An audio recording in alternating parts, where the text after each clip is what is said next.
So I was like, this is fantastic so far. And then he said, and I remember he saying to me, and we're also going to give you, sword training and horseback riding. Like, what? I'm in. And that's when he laid it on me. Yeah. Then he goes, and you have to do all your lines in Arabic. Whoa. What? But he'd already got me at that point. So he said, look, we're going to give you a tutor. So I did about 3 months of tutoring. And that's how I was kind of able to speak Arabic for all the lines, because I don't speak any English in that entire. I think I say like one word in English, maybe thank you or something. Exactly. Yeah. Perfect or something like that. So it was such an interesting experience. I really enjoyed it.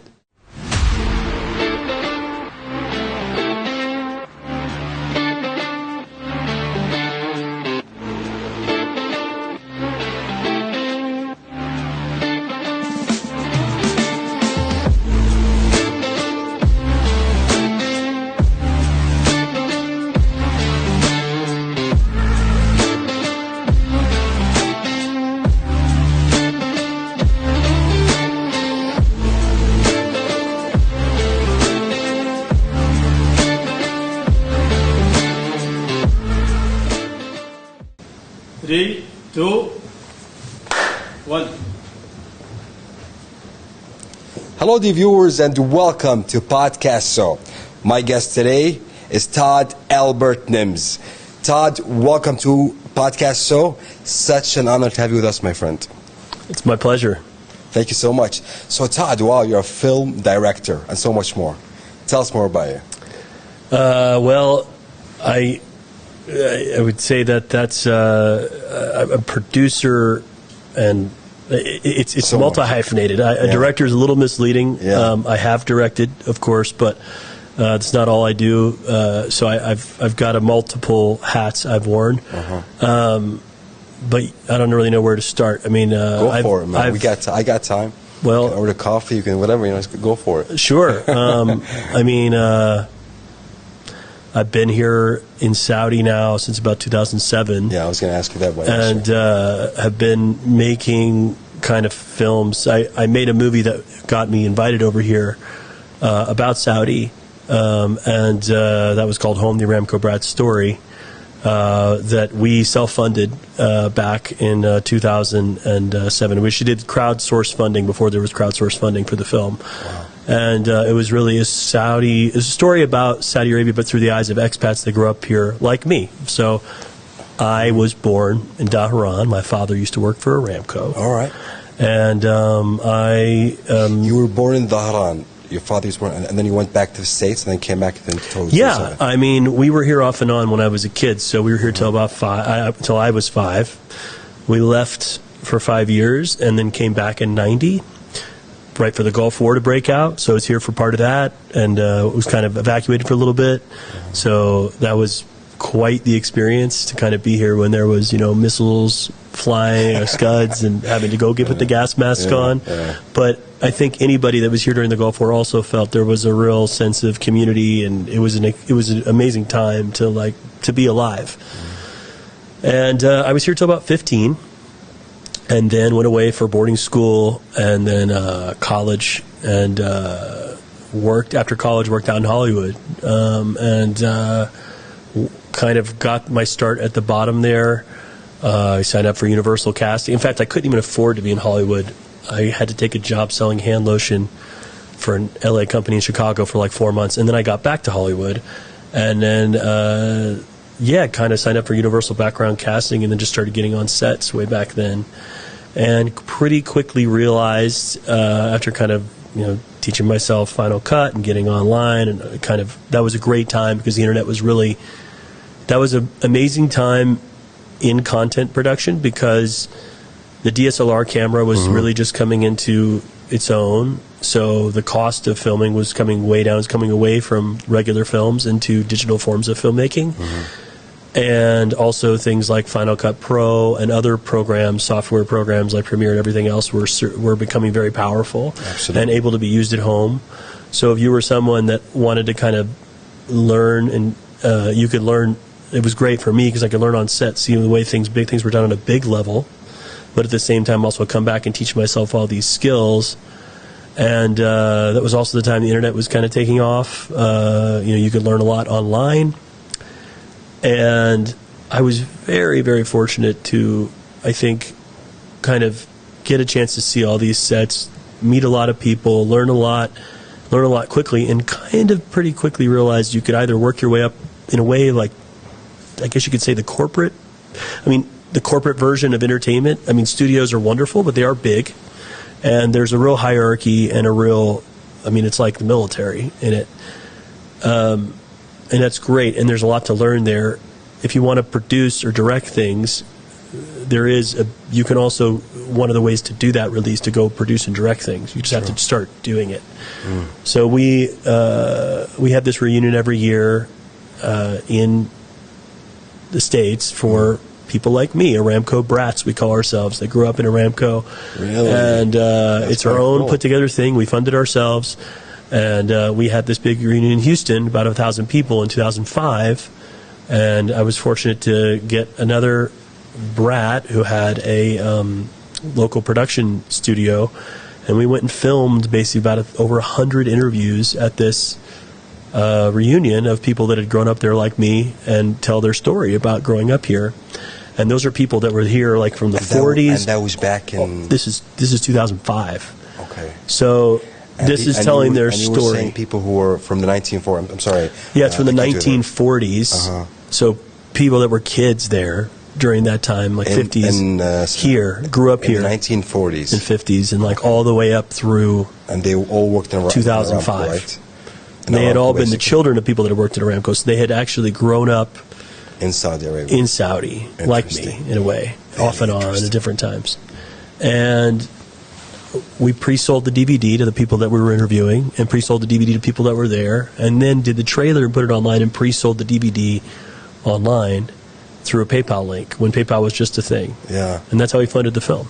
Interesting. So, Todd, man, this is very, very cool. So, you gathered all the Aramco colleagues, right? And you guys started interviewing people who were here in the kingdom since the 1940s.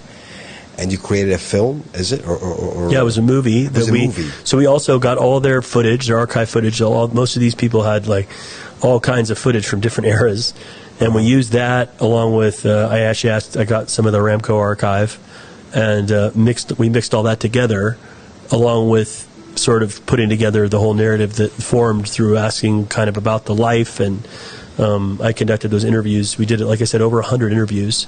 Wow. And told the story. We called it Home, the Aramco Brat Story, because one of the common themes was everyone felt it was their home. And this was a time, the context of the time, of course, was, you're talking about post 9/11, a few years after, where, my whole life I had grown up and been asked, where are you from? And I would say, well, I'm American, but I was born in Saudi. And then people would go, oh, really? What's that like? And then, of course, they would say a couple of, you ride camels to school, and et cetera, et cetera. But they would usually ask. True. After 9/11, it was a little different because people started telling me, you're from there. Well, Saudis are like this. And I'm going, wait a minute, hold on. I grew up here. This is, but it's hard to tell the story if they just think it's just you, this one American that has been over here. So this was really an attempt it was really to tell the story that me and people like me who grew up here and have an emotional relationship to the country, their story. And there's a lot of us. We probably had, at this point, there's probably been maybe, 50, 60,000 Aramco people that maybe more, that grew up the way I did, like that are Western, like expats. A lot. I don't know the numbers, but Aramco's huge and it's been around for a long time at this point. There's a lot of people that grew up the way I did. So to see 100 or more people talking about this, wow. It gives people, and it's not just for people that grow up the way I did. I think there's a lot of people that grow up what they call a third culture kid. There's a book called Third Culture Kids that's between two worlds. So it's when you don't have your own culture and you don't have the country that you're in. Yeah. Like as an expat, you're not really from your own place, you're not from that place, but you create this third culture where you're kind of between cultures, right? People experience at home too. Some people have, a mother that's from one country and a father that's from another. And that also creates a bit of a mixed thing, right? So there are very similar phenomenon that happen when you're growing up that way in certain culture cultural things and the way you communicate and live and relate that I think everyone who sees a film like that relate to. But that film was great because it led to a knock-on effect of a lot of things that ended up bringing me back to Saudi, because we never went to Saudi to do anything with it. Yeah. We were reached out to later to screen the trailer. Because of the trailer, we were invited to go kind of to screen the first part of the film in Orlando, Florida, at this sort of Saudi event. And they loved it, and then we went and we crowdsourced our other premieres. I gotta ask this. So, after you guys were done, you interviewed 100 people. You were done with the movie. Sure. And then what happened? So how did you start marketing it? How do you start? We made a trailer. Yeah. Because we didn't really have a lot of money. We made the trailer, put it online, and put a PayPal link. Oh, it was all okay. But who reached out to you from this group called Friends of Saudi Arabia? Okay. They were a U.S.-based organization. Okay, U.S.-based, okay. And they said, we're having an event in Orlando, Florida. Okay. I said, oh, cool. They said, we want to show your movie. I said, well, it's not done, but we're happy to show what we have as long as you bring us. Yeah. That was our thing. We could just bring us, and we want to just be there. Yeah. So they did. They brought us out, and we screened it. Everyone loved the first 30 minutes of the film. Yeah. We were inspired. We said, let's go finish it. We finished it thinking okay, that was great. That was the end of that. And we actually crowdsourced screening in Hollywood. We did the Linwood Dunn Theater, which is one of the Oscar theaters. It was a big, great thing. Did a screening in Houston. And then I got an email from Prince Turki Al Faisal, the former ambassador to the United States, also former head of intelligence here. Yes. Head of the King Faisal Center for Research in Islamic Studies. Yeah. Wow. How is that? Saying, we'd love to have, could we get a copy of the movie? And I said, we'd love to send it to you once we're done doing our screenings. And he said, look, we'd love to have a private screening out here in Riyadh. So he was very gracious and invited us out. And, they brought us out to Riyadh, and we did a screening with kind of diplomats and some other, people from the government, I guess you could say. That went really well, but it was only maybe 40 people, something like that. So I did come to him after. I said, listen, I really would love to show this as a public screening. Yeah. So this is right down the road from him. This is here in Riyadh. This is my first visit to Riyadh, really. I went once as a kid for a day. And at that time, you got to think that was 2007. And there hadn't probably been a public screening of a cinema movie in probably 25 years or something, at least in Riyadh. I believe. Yeah. I mean, you still had Aramco had cinemas inside and stuff. So he was very gracious. He said, yes, that's a great idea. So we did it in February 2008. We had this public screening. It was standing room only. They have a kind of a cinema at the King Faisal Center for Research in Islamic Studies there. And it was just a great reception. People loved it. We had Saudis and the other expats that saw it. Both had great reactions to it. That was the same thing, by the way, in Hollywood. I mean, I had one of Robert De Niro's producers on one of his films. An executive producer was at the screening in Hollywood. She was bawling her eyes out and turned to me and said, I had no idea Americans were over there. So it was a very well-received film at the time. Wow. Yeah. Anyway, that's all to say that kicked off an adventure of me being between kind of Saudi and L.A. for about 3 years back then. But I started developing underground comedy here, started doing sketch shows. We tried to do one for NBC back then, but they didn't accept it. But then started doing some stuff online, which kind of all that eventually led to kind of, a lot of the guys a lot of the people that were doing stand-up back then, when it was underground here in Riyadh, what used to happen is there was a bunch of comedians that would be brought in, and international comedians, and then the local ones we'd put them up with international comedians, and we started seeing that all the underground shows were 90% Saudi. So the locals started doing their acts in Arabic, and they were just killing it. That was back in which year? This is 2008, 9, 10. Whoa. This was all, we were doing it at the Diplomatic Quarter, we were doing it at the Italian Club, we were doing it at some compounds here, also in the Eastern Province in Sunset Boulevard. So it was these... Todd, man, I keep getting to know you more and more, easy. So you're also a stand-up comedian. You do also comedian. So I would actually help doing the filming of these. By the way, I don't know if we should, but I now realize where I saw you. if I'm not mistaken. Was it Khambala I think because I saw like it was like or Timsah? yes, like that? yes. Possibly yes. in Timsah Khambala. Yes, that was in 2012, 2011, something like that. Yeah, so Yeah, that was yeah. because Ali Keltami and Allah and I originally started C3 Creative Culture Catalyst. The idea was to catalyze a creative culture here in Saudi. Okay. That was back in 2010, and that was because we've been trying to do these sketch shows and doing all this stuff. And Ali and I filmed a pilot that got rejected from NBC. I got stuck back in the States for a little while. They did the first La Ikhtar show, I remember. The first episode, it hit really well. We did the second episode at my place in Kobar because I ended up getting hired at ITHRA to become the film producer. So I sort of started that with him, and then I left almost immediately because I got this job. Because back then, when I was kind of spending all my time here between 2007 and 2010, especially, 8 and 2010, it wasn't money in it. Not like now where, it was just out of passion. We were just doing what we were doing. So I was actually in debt. So it was good to get this job offer from ITHRA to do their film. And this was before ITHRA was ITHRA. Yeah. And King Abdulaziz Center for World Culture is now a major... They're basically under Aramco, right? Yes. Aramco. It is a major culture icon I know. now. It has the country's so first cinema, the first awesome. children's So museum, the first museum, the first Broadway-style theater. I attended, I think, one of their summits or events organized, professional, top. It's amazing. Yeah. I just came from the Saudi Film Festival. It's the 10th anniversary. Okay. You told me this week. You're like, I'm going there. Yeah. And what was it? I was actually at the very first one in 2008. The first one was in 08. In 08. Wow. And actually, when I came to screen the film publicly in February 2008, there was a group called the Talashi Film Group that invited me to come screen their film kind of in a little room. We were all there in Riyadh. I brought Ali Keltami with me because we had become friends because he was the IT guy at NBC. And we met because I was doing an interview with Al Arabiya. And it was like we just hit it off, became buddies back then. And we used to hang out all the time. And then he started filming the shows and the comedy shows with me. And that's why we started doing all this other stuff together.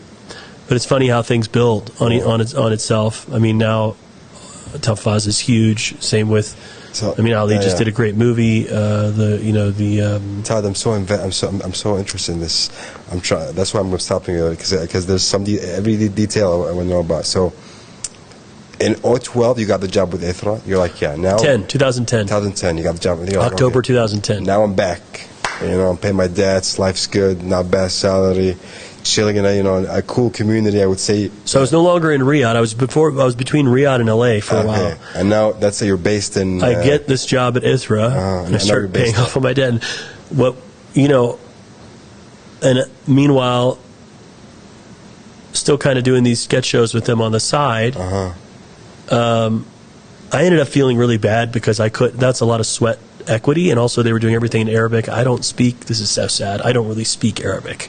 I kind of speak a little bit. When I do, I sound like a Saudi because I didn't learn it any other way, which is a great bonus. A lot of people go, oh man, you speak Arabic so well. I go, no, I just speak it when I speak it like a Saudi, that's all. I'm seeing you, man. You said a couple of words. I was like, this guy is local. He knows what he's I figured that's because I know. So I was fortunate to get this job, and I remember saying, I felt bad. I was like, I can't even help these guys go shoot anymore, and they're doing it in other languages. So C3 eventually started Telfaz.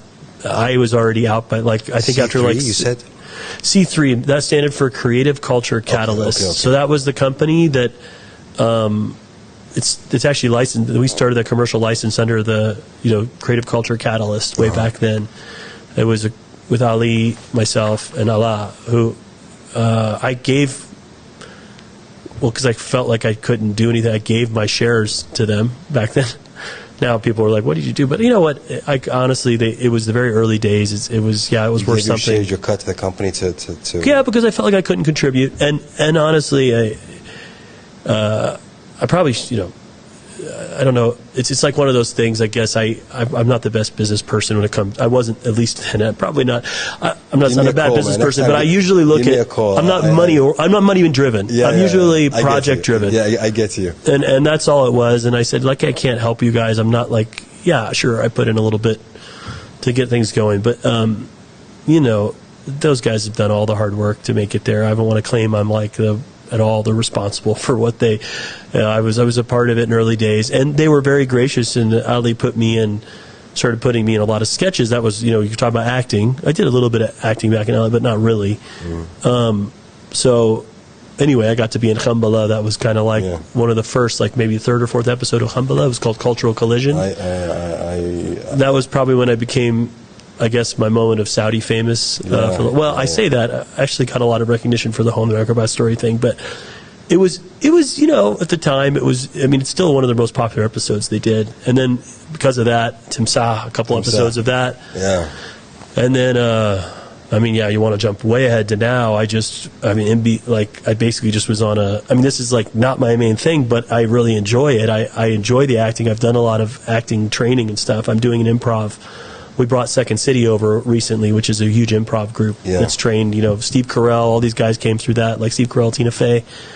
But I was just in an NBC show called Sharar, Al-Sharar, which was a big Ramadan. Sharar, of course, Ramadan season. I was Mark. You were the Mark. Yeah, so I played the Westerner. We're going to talk about that. We got to talk about that too. That was such an interesting. I got to give that its own also thing, right? You were in a very Bedouin like culture, historical also in a way, TV series which got lots of eyes, and you were I think you were supposed to be British, right? I speak Arabic the whole time, so you can't really tell. You're speaking Arabic, yeah. But yes, Danny, I'm supposed to be British. About that. I'm supposed to be British. Would you like a cup of tea? Yeah, exactly, right. I want to talk about that. We're going to take like a very short break, and then we're going to be right back to continue that topic. So please stay with us. So Todd, man, you did I think your role in Ash-Sharar, the TV series in Ramadan, which got lots of eyes on it. You had a very significant role at it, actually. Tell us, how were you approached at it? Did you know about that history or about that culture in the kingdom? How was that all like? So that was a very interesting journey. I got a call out of the blue. Hey, look, NBC's like, hey, we'd love to, have you come in for this. I say, okay. So I go in, and where I'm meeting the director first, who I thought, this guy's a very grounded guy. He calms things down, because sometimes I don't like the overacting, right? And you see that sometimes in some of the Middle Eastern shows. Who the director was? Who was? We called him Faz. I think he's a Syrian-Swiss director. Faz. And he had done a couple other things for NBC, but I watched some of the clips today, so it was very grounded. Yeah. Not like this over the top. So I liked that. And a really good friend of mine, Khalid Seger. So Khalid Seger, when I used to do ITHRA, we ran a program. One of the many programs we did was like an actor training program. We brought the National Youth Theatre from London down for 3 years in a row to do training. So Khalid Seger, Barms, like Ibrahim, Ibrahim Hajjaj, he's a famous actor as well. Hajjaj, yes, of course. And like several others that you would know, Faisal Dukhi, and other actors were before they were. Now they were all in that program, and so Khalid was in that program with us. Or that we used to run, and so I've known him for a long time, and he was in it, and I said, oh good, Khalid's in this. So I already had 2+ things. Then he started saying, listen, you're going to play basically a Westerner, so I'm not going to try. I didn't suspect that I was going to play a Saudi. I was sure I wasn't going to play a Saudi, but it's nice to know, okay, I'm not trying to play something that's outside my range.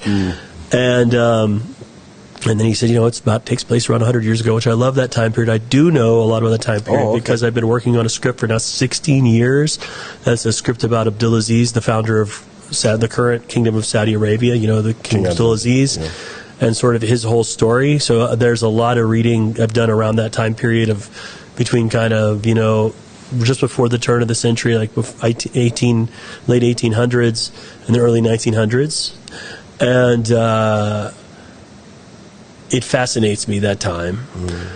So I was like, this is fantastic so far. And then he said, and I remember he saying to me, and we're also going to give you, sword training and horseback riding. Like, what? I'm in. And that's when he laid it on me. Then he goes, and you have to do all your lines in Arabic. Whoa. What? But he'd already got me at that point. So he said, look, we're going to give you a tutor. So I did about 3 months of tutoring. And that's how I was kind of able to speak Arabic for all the lines, because I don't speak any English in that entire, I think I say like one word in English maybe. Thank you or something. Exactly, yeah. Perfect or something like that. So it was such an interesting experience. I really enjoyed it. It's fun to get into a role at that time, which was so unique. I think I was surprised with the response that show got, and actually about my character in particular, because the character has an interesting journey. First of all, I had to work with Hala to show that we had a relationship on screen without showing the past, but we'd obviously spent a lot of time together because it's obvious from the beginning we're close. It's like, well, how are they so close? We had to make it look like we're close without having all the backstory scenes. Luckily, we are already friends, so it was pretty easy to do.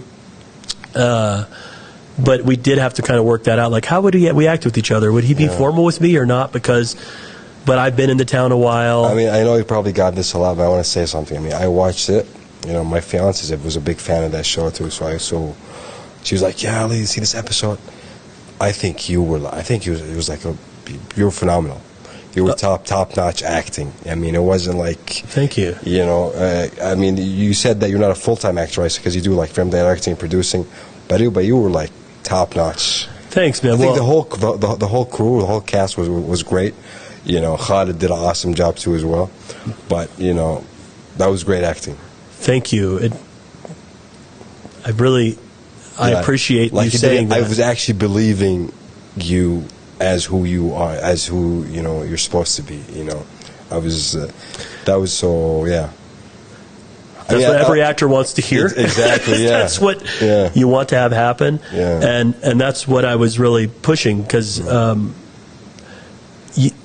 that just because I haven't done a lot of full time. I have been behind the camera and also done acting courses and other things that.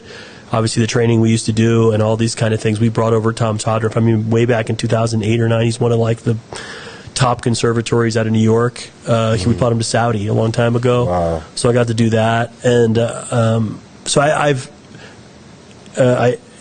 it's not that I haven't been in the film and storytelling world. So maybe, but that doesn't mean, that means a lot when I feel like it came off so well to everybody. And I think the part that I was really surprised or didn't think about as much before, but I've always known this because, I mean, I was really impressed with the response of how people connected with that character because they've gone through similar struggles with their own relationships. Because here's a character who's an outsider, coming in, falls in love with someone that's not even from the same culture, right? Oh yeah. And it was back in the 100 years ago where you would have never thought it was like almost impossible, right, to happen. Yeah. And the truth is that probably happened back then, just as it does now, right? True. I mean, and here's a guy who, is obviously has become close to the local culture, falls in love with the local. Goes and even to the point of, feels he's going to converts to Islam, then goes to the point of really fighting on the side of his friend, the sheikh. Yeah. And still the father rejects him. Yeah. This character. And I think that, and then it's not until they literally are about basically going to die together, we don't really know what happens, that the father finally accepts him. Because he's kind of standing up and trying to be on the side of him. But I think that is touching because for a lot of people personally, because I know countless people who maybe it's not from a totally different culture, but a different tribe, a different part of Saudi, a different that have had this connection with somebody and then struggled to have their family accept it. I mean, this is an extreme case where I'm a total Westerner but in the show, but I think that. I mean, it's one of the reasons that Titanic, for example, was so popular here in Saudi. I remember when the Titanic hit here in Saudi. That was the movie for years, right? For people would watch it 6-7 times. Exactly, That's when DiCaprio Celine Dion hit the ship. Absolutely. And to be honest about that movie, I think it got more attention here. Yeah, I know it was huge in the West and the States. Yeah, but I think also in the Middle East it was big.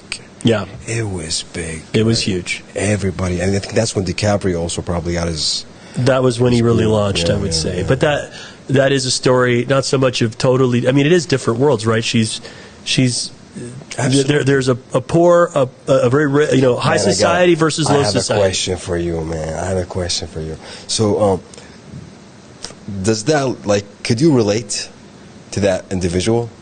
Mark, Yeah. in the show. I mean, it's basically me, right? 100 years ago, right? Because I'm. No, I mean like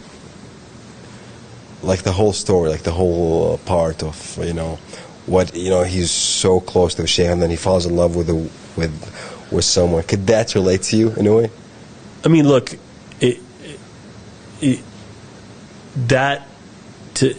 don't want to sit here and go into my personal life if that's what you're asking. Yeah. I was trying to, But have I had before like anybody? I think Yeah. It's a podcast. struggles Yeah, it's a talk, in the romantic department Yeah, and not been accepted by someone else's. Yes, if I had that happen, yeah. I mean, but without going into details, but yeah, I mean that sort of thing is, I think, a very common thing for almost every guy on Earth. Has probably had at least one relationship where the girl or sometimes other circumstances are not appropriate. Yeah. The family doesn't feel that, or whatever. The friends don't, they reject. You get rejected, right, for whatever reason. And I think that's at the heart of that story. I mean, there's all sorts of forms that takes. Because the way you played that role, Mark, and I can see, I'm not gonna act like I'm an expert in reading people, but you did it quite well. Like you just speaking about it, I had goosebumps, to be honest. That's how much I can tell you were invested in that role a lot. I think part of it comes from the part that is very, very, look, I spent a lot of time here. Yeah. And even though I grew up in Aramco, which is like a little America, Yeah. I think especially coming to Riyadh and then spending a lot of time here and now coming back after being here now another 7 years in Riyadh, and the friendships I made and everything with Saudis back then, and even through to build where we are now in the film industry, a lot of back then we were all just like doing stuff out of passion. I think a lot of those relationships, they've evolved over time, and I've experienced a lot of things where I've been close to people and then been rejected out of just circumstances change, and part of that's because I'm a foreigner. I've had the opposite side of the coin too, been accepted because I'm a foreigner into certain situations with Saudis. But it goes both ways. Some Saudis look at it and they say, "Oh, so Western, it's American guy. He gets, all these privileges and everything." And yes, in some ways, but it is two-edged, because sometimes as easily you get accepted in some places. There's only a certain depth. And there is a rejection as well. Sometimes, and so I know that intimately on an emotional level because I've experienced that. I've become very close with some Saudis, and then realized, it only goes so close. And then some, and it's like anything, you learn to know. It's also individuality, right? Some I'm still very close with, and that's how it is. For sure. But it is, and I think that is a lot of where that emotional core comes from. Yeah. I mean, to be honest with a lot of guys, you don't really see that in the guy relationship in that, but I've had that with a lot of guy, with just being friends with guys, and sometimes, there is a certain, there are some people out there that are Saudis, like anywhere, you have a heart of gold and they want to be friends with you genuinely. Some people out there is like, oh, here's a guy I can help, get to where I want to go because he's got the right, he's a foreigner. I can, work with him, and then it's almost like, well, okay, I don't really need him anymore, and and that's happened. I mean, I'm not going to say I've had both sides of that because I've been here so long. Is that the? That's not in general how most Saudis are, by the way. Is that like the industry, because I hear these stories also in Hollywood in the movie. This is how it is, right? It's kind of I see a person who can hook me up, who can connect me there, and then. Yeah, I think Hollywood gets is the industry the whole industry I'm speaking about? So I think Hollywood gets somewhat of a bad rep. Yeah. Look, the nature of the industry is you're trying to tell stories. Yeah.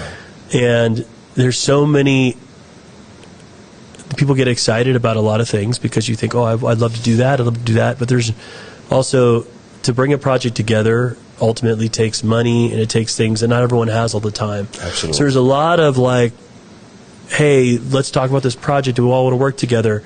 But then nothing really coming together on it. Yeah. And then also sometimes when the money does come, maybe the people that have the money don't like the mix that's there, and they want to change it up.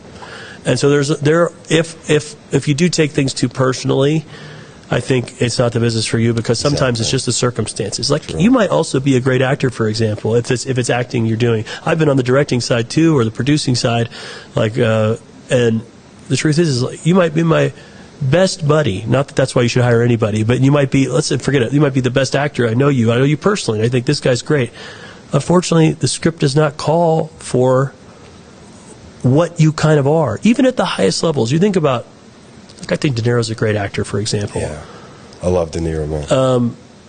There is a range, though, for every actor. There's very few actors in the world that can go really almost do anything and play way outside the range. De Niro, he's a wise guy in general. He plays that really well. A lot of times that's what he's playing, and he plays that well.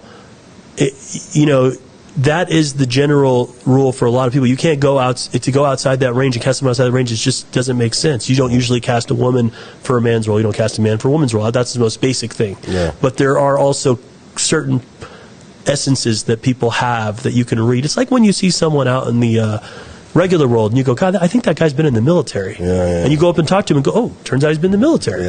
I mean, if you train, you can read. There's an essence to people without even knowing them. True. And there's some experiences you can read off people without somehow the way they bear.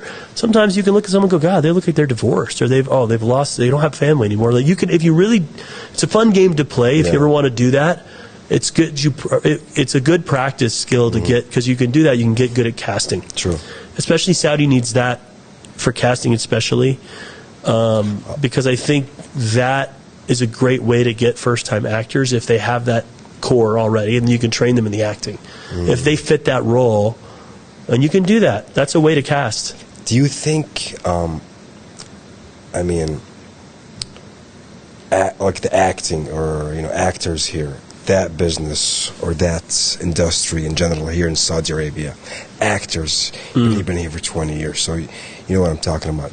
I feel like they elevate a little bit. Like, I'm seeing actors like Yaqub Farhan, for example, is a good friend of mine, Khalid Sagar.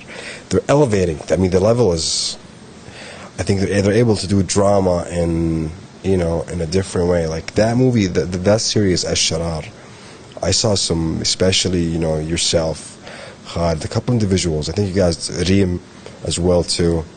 I want to ask you also about how was it like working with these two. But tell me about how do you see them, the level of acting, because you've been around, as you said, you can, in Hollywood and then here. How do you see the level in that part? Well, acting, good acting, there's a lot that goes into it, because it's not as easy as just saying, well, this guy's really talented. Yeah. It's also fitting into the part. And then it's also the story has to do a lot of the work. And I think what's great is that a lot of the writing is getting much better here. And that's making the acting look better. Also, I think the fact that we're hiring a lot more people to actually play roles that are within their actual experience. Like, Saudis in general are going to make a very good cast for a Saudi role. Yeah. If you cast non-Saudi in a Saudi role, I mean, well, not necessarily Westerners, but you've had a lot of other Arabs play Saudis for a long time. Absolutely. And so, that wasn't.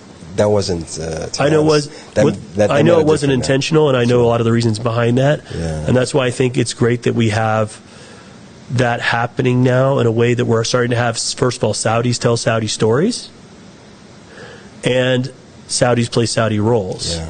That doesn't mean that other people can't come in and help with that. And even like co-write and do things like that, does that mean some people can't come in and play some Saudi roles that maybe make it fit? Because there's people that grow up here that I think can play Saudi roles. But I'm hoping the days of people coming from a totally different country and trying to learn to play, that can still happen if they're good, if they really study. There are some people out there that can really study and get it.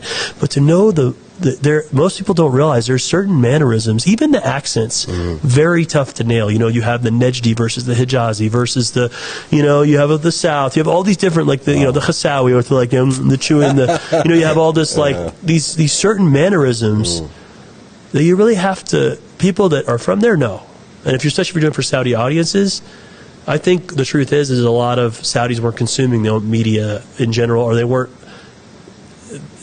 You know, now that Saudis are the ones that are buying the tickets, it's more important than ever that they should be seeing and approving what's going on and saying that's actually a reflection of me. Yes, yes. But I do like that they're also, like this last thing of writing in a Westerner into a Saudi thing, which was a real part of life back then. Absolutely.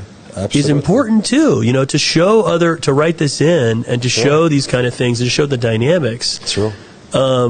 And I also hope that there's a lot more writing in genre stuff, right? So I hate that sometimes at festivals we see too many drama. It's always drama, drama, drama. When Saudis, and we are seeing comedy too, which is also good, because Saudis are hilarious. Oh, yeah. However, there's other genres, right? You have horror, you have sci-fi, you have, which a lot of Saudis grew up watching. I mean, I know some of the biggest film buffs I know are Saudi. Why? Because, let's be honest, everyone in the 80s and 90s didn't have, and even early 2000s, did not have any other forms of entertainment. They would binge VCR, VHS tapes, and then DVD that you could get on the corner for 10 reals a pop. You know, ripped off DVDs. And I know guys that learn, most of people I know that are, a lot of these guys are now directing big movies and everything, that we used to do all this stuff, and the comedians, a lot of them learned English from watching movies. Absolutely. So I think there's a lot of Saudis that have a great sense of genre, a great sense of like that I think we're seeing more of that. I mean, already like Sitar, it was one of the most popular film. That was a bit of a genre film, right? It's a comedy, but it's also like a wrestling comedy. That's a genre of like a certain. I'm hoping we see a lot more of that, because I think that are the kind of things that Saudi, I think, can start breaking out of just the Saudi audience and go beyond MENA and go internationally with. I mean, I'm seeing also a lot of conferences as well, and awards, you know. I think it's Joy Awards, and other also movie festivals that they're going on here. So in this sector, I think there is focus from the government as well, Ministry of Entertainment too. There is, yeah. How did you see that? Well, there has been a huge amount of support. I mean, obviously, Saudi has gone from no cinemas to now the largest box office in the Middle East after only 5 or 6 years. That's a huge, absolutely huge move. It'll keep growing. There's also the rise of the Saudi Film Commission, the Red Sea Festival. The Saudi Film Festival's been there. Obviously, this was the 10th year. You have also ITHRA has still been supporting film. And there's that ecosystem that's building up. There's NEOM, there's Al Ula that's also doing film. Those are all great. I know that from my side, a couple years ago, I applied for a grant from the U.S. government to create this thing called the U.S. Saudi Film Forum. And this is now, we're actually about to have it at the end of this month, the 31st of May and June 1st. Congratulations on that. Make sure we're invited, man. Well, it's actually I'm not going to say no, but it is a closed session. Closed? Oh, okay. So it's like we get the executives from the private and public. I'll make it up to you. We'll figure something out. Yeah. We'll see about inviting you. So maybe there's a place for you to come and just be a part of it. But just to describe what it is where I saw the gap, and I still do a bit, is we have a lot of great panels that are happening, and a lot of focus on creative storytelling, which is the heart of the industry we need to have. Interesting. What I also know, though, and what's unique about Saudi versus anyone else that has started this in the Gulf, so you've had the UAE take a swing at becoming, having a film industry. Qatar has done the same thing. Bahrain, sort of. I would say Qatar and UAE is taking the biggest swings. You do have Kuwait that kind of has a bigger thing. However, Saudi's much different. mainly because of population. Yeah. So there's maybe 250,000 Qataris, maybe like 500,000 or maybe less than 1 million Emiratis, actual Emiratis. So, if every Emirati, for example, goes to see an Emirati movie, that's not a big box office sale, even if all of them go to see it. True. You have 36 million Saudis in the country. Now, maybe not all those are Saudi, but a large majority of those are Saudi. So you make a Saudi movie, you can sustain it in the box office. Yeah. So what I see, this isn't like a pretend thing. There can be a real industry for Saudi. That's important to have it locally sustainable, because if you can make movies as a business, that means enough of those, there's going to be at least one breakout, which means that there's a potential for more international recognition. Now, that's important, I think, because Saudi, unlike most countries in the world, has a very unique voice because it was never colonized by another country, right? Saudi didn't owe anything to Britain or the Dutch or the Spanish or the French when it formed. And it wasn't even beholden to the British, which a lot of you have after World War I, you had a lot of these countries in the Middle East divided up between the French and the British. Saudi didn't really have that issue. True. Maybe at that time because it was partially a large desert and there wasn't a lot of reason to go in there. Yeah. But what that means is there's a very unique viewpoint that is self-determined that has come from Saudi. Absolutely. It's like when you go to Japan. So Japan's a first world country, the same way that Saudi is. Japanese are very fascinating because they've got to there on their own terms and their own way. Japanese do things different than we do in the West, but it's fascinating. True. Saudi is the same way. Saudis are different, but what they do is they do it because they have their own way of doing things, and that's actually great. That means, what do you need is a strong direction and a good storyteller? You need your own voice. Saudis are used to having their own voice. They're not used to having to cater their voice to the British or whatever. I mean, even the relationship with America has always been a business relationship. That was a business relationship first, and that's been one of a partnership and growth, not a beholden to, right? Which is a big difference. A lot of countries today, not just in the Middle East, we're in a world of nation states. Nation states rely on self-determinism. If you form a nation state without in an unself-determined way, where the people in power and the forming of it are not there because of their own steam, they didn't get there through sword or through a popular election, that is literally inherently that violates the first principle of having a nation state. Saudi has never had that issue. So I think that those countries can really do a lot to promote their voice. So that's a whole tangent, because I really believe Saudi has a shot at international storytelling and getting their voice out, because it's interesting. I think it truly is. Going back to this U.S.-Saudi Film Forum, the reason we have what I saw as a gap in the business side, in other words, making this into an industry. And by the way, all those guys used to talk about with the C3 guys and everything that we used to talk about way back in 2008 and 9. I used to walk around the block with Ali. We'd talk about this, but we would literally talk about it as an industry. This could be an industry here. This could be a business. This is like, we want to build it as a grow. Like, that was it was crazy to talk about. And what is great is we're seeing that growth now in a real way, but it needs to continue, and there's not a lot of focus on the business side of it here, and that's why I do this U.S. Saudi Film Forum, because it's a roundtable discussions. We're bringing key business side. It's not the directors, it's not the actors, it's the producers, it's the finance guys, it's the legal guys, it's the distribution guys, it's the sales agents, it's the, this year we got Rogue Sutherland coming, who's like one of the top agents in Hollywood. He's kind of like the, if you ever watch Entourage, he's the Ari of Entourage. He's not an asshole, but or plays an asshole in it. But we got the executive director of the Film Commission, California Film Commission. Really? We've got the head of one of the most powerful PR companies in the world that took or in Hollywood at least, that took the movie Parasite and helped it win an Oscar. So we're going to talk about the road to Oscar mapping. We're going to discuss it. And we've also got the head of business and legal affairs for Netflix for the MENA region. These are not lectures. It's not a meeting of lectures. These are participants in a roundtable discussions where we actually go over. We look at comparison. We use the international, you could say, the subject matter experts to compare how we're doing things in the U.S., but also internationally, because the U.S. it's still the center for the film market in the world. Absolutely. So we use that as a best practice. We look at that versus what we're doing locally, And we compare. And then we have, by the way, if we talk about legal stuff, we have the local lawyers in the room then talking about, well, this is how we're doing it here and where the things match up. So one of the things that came out of last year, for example, is we talked about, we had a lawyer from one of the top entertainment firms in Hollywood. We were walking through some of like how we do things for movies there, and then we're looking at how we're doing it locally. We're talking with the local guys.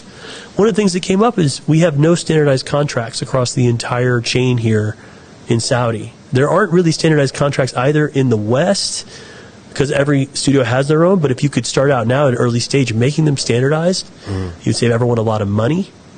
You'd make them to where you can make them in a way that they are very good both for local but also play well with international contracts, because sometimes you can't just redo an international contract to make it local, because there's a lot of things that don't even make sense in the law here. So there's a way to make it work for both. After that, all the law companies got together after this forum, and they said, you know what, this makes a lot of sense. They all chipped in, and they've now created some standardized contracts that they're using amongst each other here. Interesting. That's like a result. That kind of thing, what we need, I think, to build the industry is, this is a forum, but I'm hoping it ends up becoming the core of a group that basically is the way you have the studio group in the U.S., in Hollywood, you have, they get together and they look out for the business interest for the studios. Now, maybe eventually that becomes, almost, you could argue down the road that might become oppressive. But at an early stage, it's needed. Right, you need to do it. It's only when it gets to a huge industry that you start saying, well, God, now we need more representation for the little guy and everything. But at first, these guys are struggling to just work. There's a coordination of how to run things, how to do stuff as a business that needs to happen. And that's what I'm hoping. So I direct this forum, and I'm hoping that this year is just as successful as last year. We do a report every year. It's a great report. So it happens every year. This is the second year we've done it, and it's right here in Riyadh in the diplomatic quarter. We do it at the Marriott there. It's 2 days, two 3-hour sessions. Who knows? By the time this comes out, it probably would have already happened. Exactly right. Exactly. But maybe I'll be able to send you the report from this. Absolutely, please, man. I would love to know more about it. You know, Todd. Much respect to you, man. I feel like you're a very genuine individual. At the same time, I think what's distinguished you from a lot of, let's say, foreign investors, I see you as you're a local man, right? I feel like there's genuine love, and there's so many questions that I want to ask you also about what inspired you, what motivated you to do the first movie, and now you're doing also a lot of efforts as well, to highlight also and showcase this industry specific and the Saudi culture in general. You're almost like the ambassador of the kingdom, when you go back to the West. So I think that's what distinguishes you the most, is that you really know the Saudi and the Saudi culture and the Saudi people, and I think we share so much, right? Many would say that we're very generous, but also very emotional, and we hold. I can be so modernized, so westernized, at the same time so Saudi in specific area. You can never lose your culture, right? And I think that's the Saudis are very outspoken in some way. At the same time, which and I respect that you really know that, and at the same time so appreciate it. Let me ask you, Todd. You saw so many. Before you go on, thank you. I appreciate that. You're most welcome, my man. I'm just saying how it is. Yeah. By the way, I got to acknowledge that. I got to give credit. Kind statement. Appreciate that. I got to give credit. Also, credit is due. I like the suit. I like also you chose the green and the white. So that's a sign too. Elegant. I actually also have like some Saudi. These are Saudi cuffs from a local designer. Elegant. So how do people react to you back in the States now? Now it's 2024, right? Like, how do you when you're like, I'm based in the kingdom, and how do people react to you? Like, what are the questions you get? I mean, it's like anything. It depends on the context, right? Like now that they see what's going on. If I'm in Hollywood, they're really excited because everyone. Is getting excited again about Saudi. All of a sudden, it's cool again. So it's cool. It's cool. It was cool like in 2018, and then we sort of went through a little bit of a dip. Yeah. And then now, all of a sudden, it's a hot it's people are getting excited about it. So, I mean, pardon me. Sure. It really depends on the context, right? Yeah. I mean, I still get the full range still to this day of, you get all kinds of misinformation. The truth is, Saudi is still a place where the media in general, I don't think gives Saudi a very fair shake. They have to always keep up retreading the same old, really kind of like negative lines of, some of them are not even valid anymore. But, it's almost like some people still think women don't drive here. I mean, they're not saying it, but it's like they act as if. Yeah. No, but to be fair, on the flip side of that, it'd be very hard to believe, not coming here, the change that has happened so rapidly. True. And even before, I never was like, Saudi has to change to be. I mean, it's an internal change. That's the thing. It's because Saudis want it. True. And what I get sick of is every news article has to say, this is being done somehow to change image outside rather than for themselves, right? It's it has to be sports washing, or it has to be this washing, or this image. Yeah. And it's like, okay, so is it possible that Saudis can ever do anything for themselves? Yeah. It always has to be because they need to look better to somebody else? Is that really how you think the entire country operates all the time? That being said, I do think that people that come here, and also people that do get a chance to see the other side, it's definitely people that come here, they're always blown away. Everyone I've seen. And I do think that, it is turning heads. I will say, for me, the biggest thing in Saudi that really makes a difference is real organic growth. Todd, again, man, you're the man. Appreciate you. It was cool, great, fun. I mean, I shouldn't get paid for this, to be honest. What is this job? I love this. You know what I'm saying? It was awesome talking to you, man. I think, and I appreciate all the kind words, all the respect, all the genuine love here. And to be honest, it's like talking to someone. And I wish you all the best on your future. I'm sure you're gonna do great. You got so much going on. And time will tell. We'll keep in touch. I'm sure I can tell, man. And update me on what goes on with in that U.S. Saudi forum that you're doing. Okay, we'll do. Let's have coffee or lunch later. I mean, whenever you have time, give me a call. My pleasure. Thank you for having me, and thank you to the whole podcast making this possible. I'm excited to see how this thing goes. I want to hear the other interviews. This is going to be good, man. Trust me. I mean, I personally enjoyed your conversation. I was so, and it was almost like I'm relaxed. I forgot. Well, I'm Waleed, you're easy to talk to. Appreciate it, my man. Thanks a lot, ladies and gentlemen. The great Todd.